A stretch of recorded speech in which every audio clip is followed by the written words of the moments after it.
How's it going, guys? I'm back here with part 4 of 5 of my Unsung Video Games kind of mini-series of sorts. This time we have 3 different games as usual. We're going back to the 3 different systems concept, because I picked up some games since, and I picked up some cool ones, so, here we go. Let's start off with our first game here, and none other than Klonoa 2 with Lunatea's Veil for PlayStation 2. If you guys remember the first game, which you probably don't, it was called Door to Phantomile. Klonoa 1, Door to Phantomile. But a lot changed since Door to Phantomile, which is kind of like a Pandemonium kind of clone. Pandemonium's another good game. Maybe next time. But Klonoa 2 is kind of like a 2D side-scroller with 3D elements involved. That's exactly what it is. You're on a set path, but you can go into the background for the 3D parts. Like, let's say there's a path crossing like this.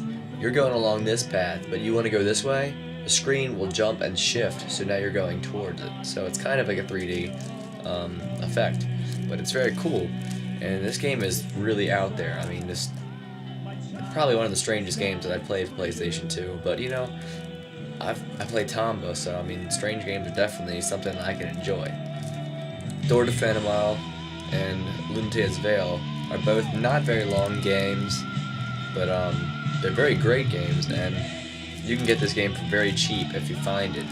It's not exactly a common find. You need to go up to GameStop. They probably will not have this game, but actually I picked my copy up for a measly $4.99. So, who's saying you can't find it out there?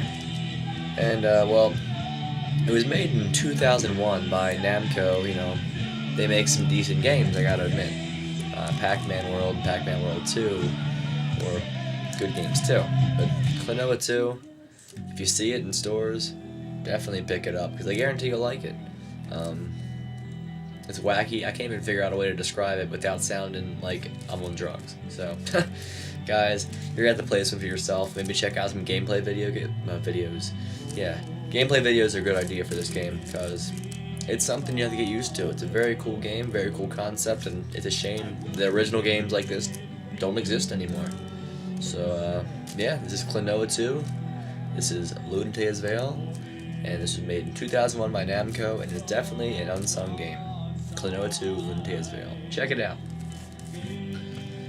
Next, I actually misplaced my case for it, but Resident Evil Deadly Silence for the Nintendo DS.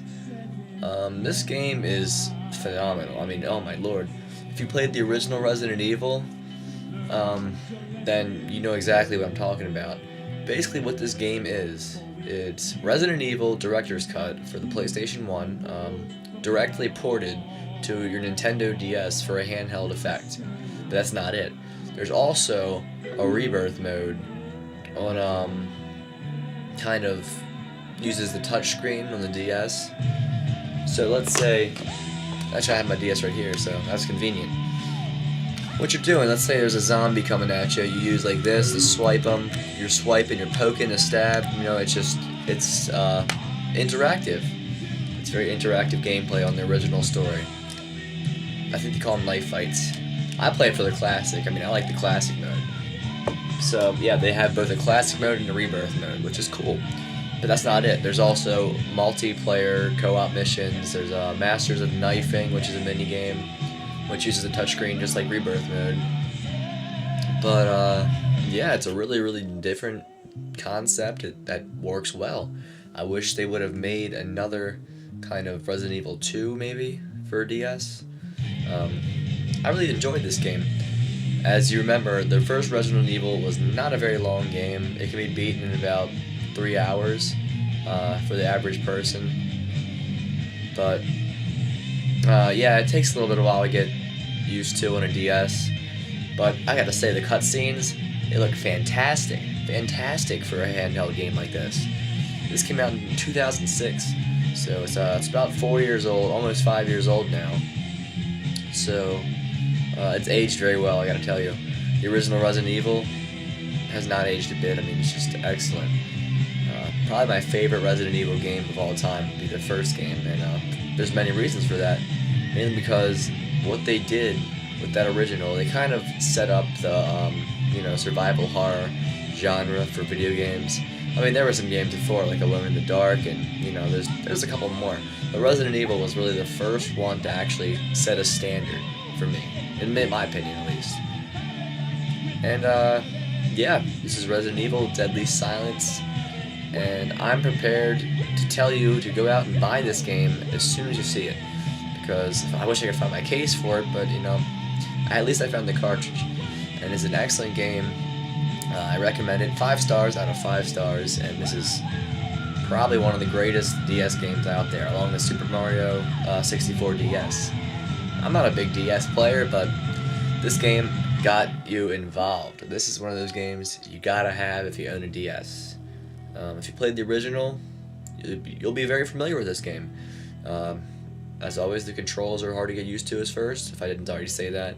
Once you do, you're gold. Easy as that. Again, licensed by Capcom. They even threw in some Easter eggs. You can check those out, guys. I don't necessarily want to reveal them right now, but they're there, so keep your eyes peeled. Also, this game is not exactly cheap still today. It goes for around, I got my copy for $16.99, but it's kind of expensive for a DS game that's 4 years old, almost 5 years old. And the reason is because it's a good game.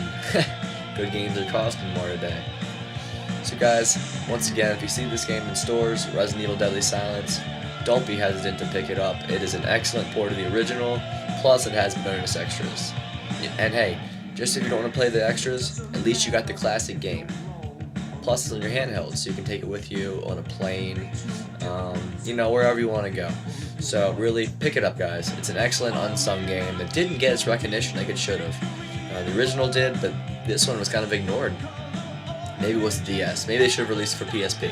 Who knows? But this is a cool idea, and it really should have been utilized a bit more. I wish they would make a sequel. So, that's it, guys. Resident Evil Deadly Silence. And not last but not least, what I really try to say, Gex. Oh yeah, Gex long box. I mean, the long box doesn't really matter. I just had to have it for collector's value, I guess you could say. But as you can see, there's no manual in there because I don't have a manual for it. But I do have the original game disc, and this game is excellent. I mean, this is probably one of the coolest games for PS1, honestly. Really, it's just the snappy lines of Gex. It's just so cool. There's so many. There's like 300 or something different lines that could go by in this game, and it's like a 2D side scroller. And I really wish they would have kept this element with Gex instead of going to 3D like they did number 2, because this game worked out great. I loved it. The bosses were executed perfectly. Everything was just, oh man, it was just so well done. I mean, the levels were well done. There was no glitches, everything, and it's just one more thing that the other games didn't have that this one had. It was hard. This game is challenging, and not necessarily a long game, but it is a challenging game that will give you a run for your money. There's a lot to do in this game. Definitely, there's even secrets. Planet X is a secret stage, really, if you haven't played this game. I mean, how can you say you haven't played Gex? Gex is excellent. Most people know Gex for his second and third installments, which would be Enter the Gecko and Deep Cover Gecko, but I prefer the original. It was made in 1995, I believe. Yeah, 95. It was originally for 3DO in 94, I think, but they came out for PS1 as a port for 95. And one of the very early PS1 games, and definitely one you should pick up.